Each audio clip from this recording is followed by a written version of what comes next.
Today's video is a short one. I get sent products from many different manufacturers. Big ones, small ones, one-man band situations, all sorts, and that's what today's video is all about. I was sent some products from Blitz Detailing. It's a one-man band mobile detailer down in the Greater Manchester area. So he sent me some shampoo, some snowfoam, and some iron fallout remover, which I'm going to be testing today, and also the weirdest detailing brush I've ever seen. How bizarre.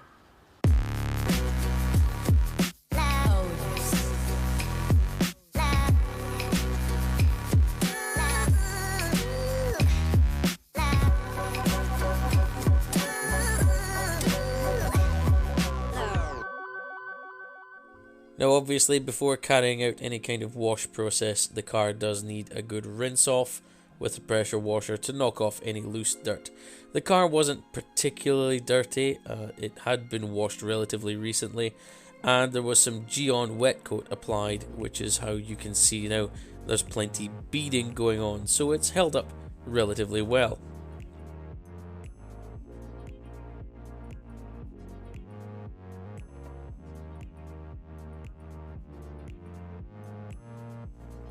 Now this is the detailed online snowfoam lance, and in here I have mixed about 90ml of snowfoam to roughly 900ml of water to make up the solution in the snowfoam lance ready to use.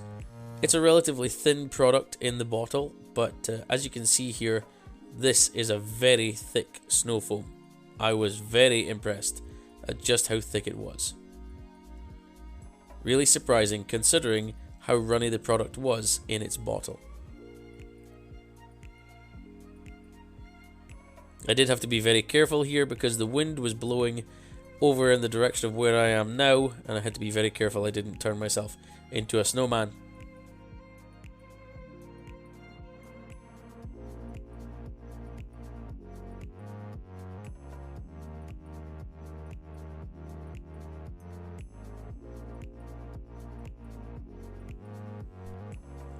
Coming across to the car, you can see how thick it is. Running my finger across it, it does leave a divot, a dent in the snow foam, but it still runs. As you can see, it's trying to fill it in. It's hanging on to the car really well though.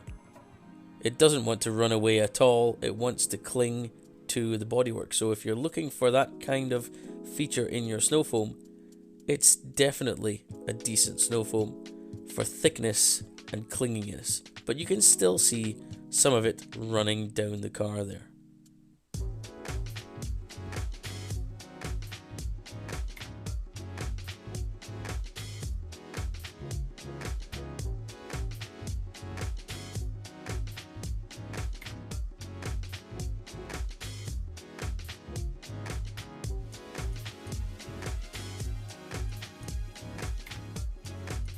And on the bonnet, you can barely see my finger swipe there now.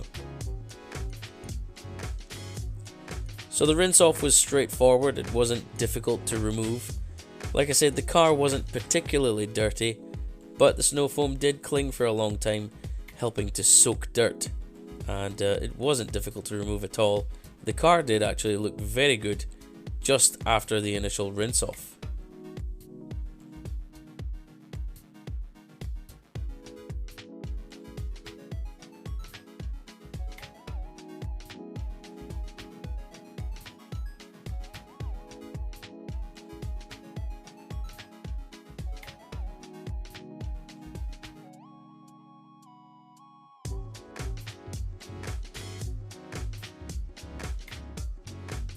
Now the shampoo itself, I've got a roughly 35 to 40 milliliters here, and you can see just how thick that is. It's like snot.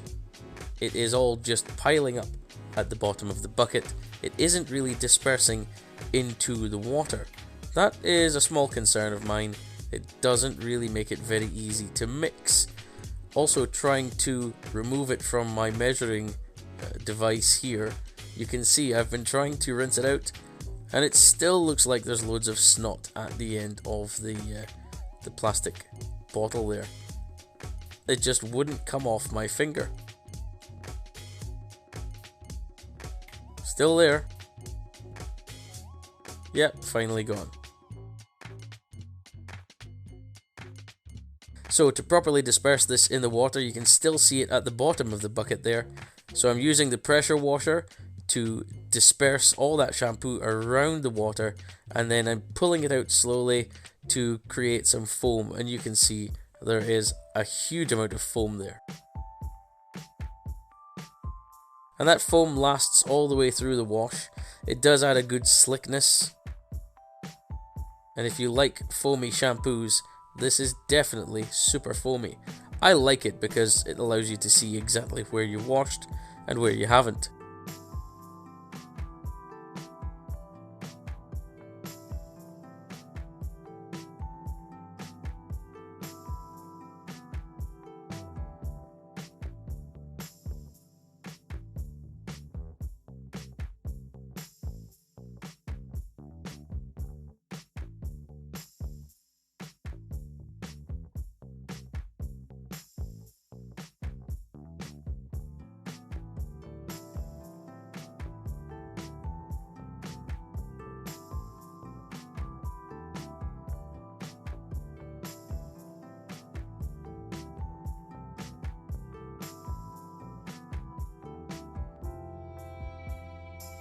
Now this is at the end of the wash. After washing the whole car, you can see just how much foam there is still there.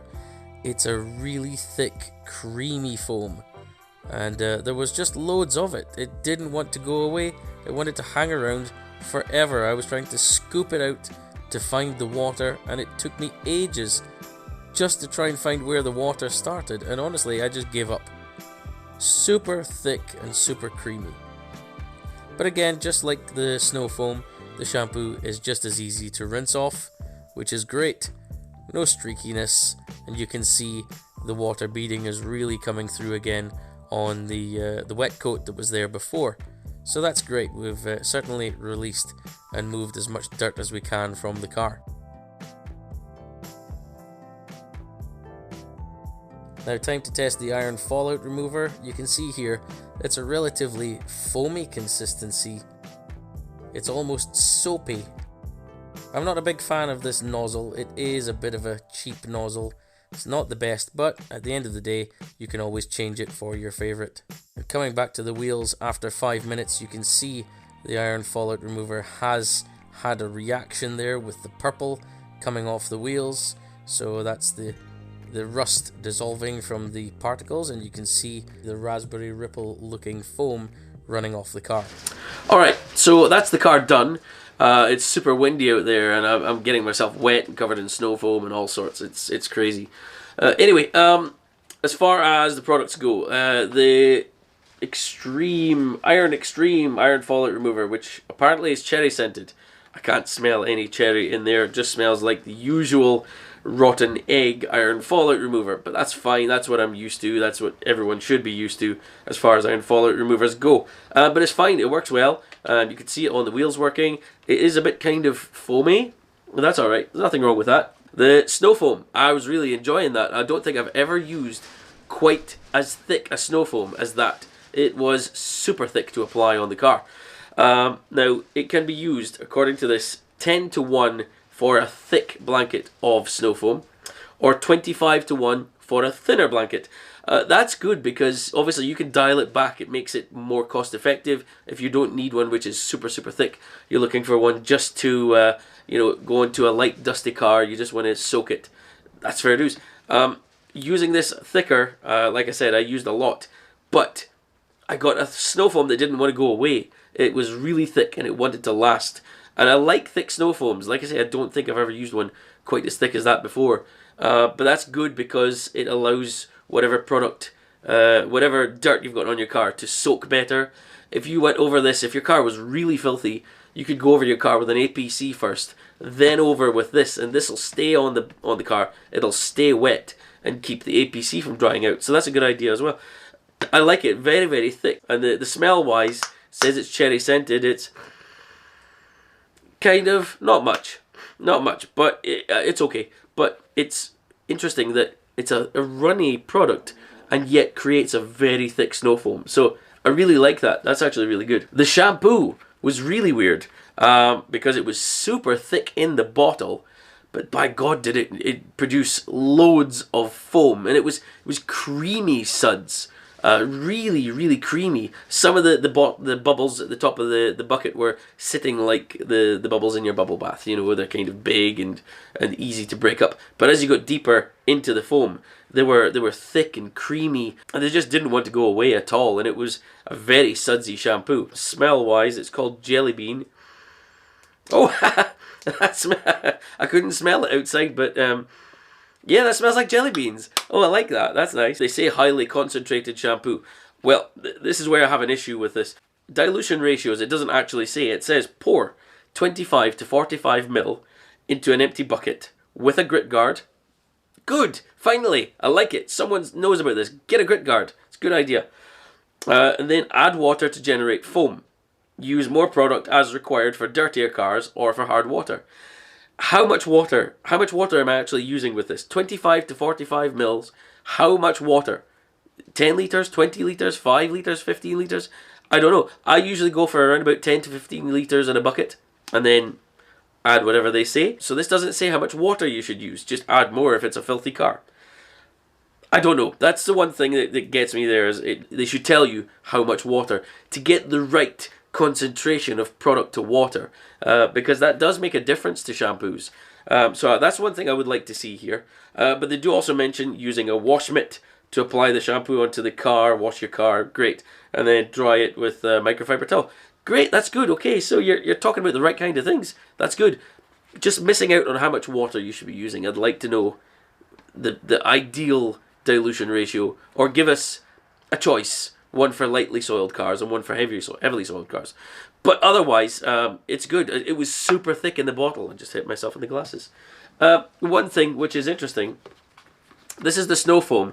This is the shampoo. This, you know how normally you can hear the bottle, the fluid sloshing around? I don't hear it here. This,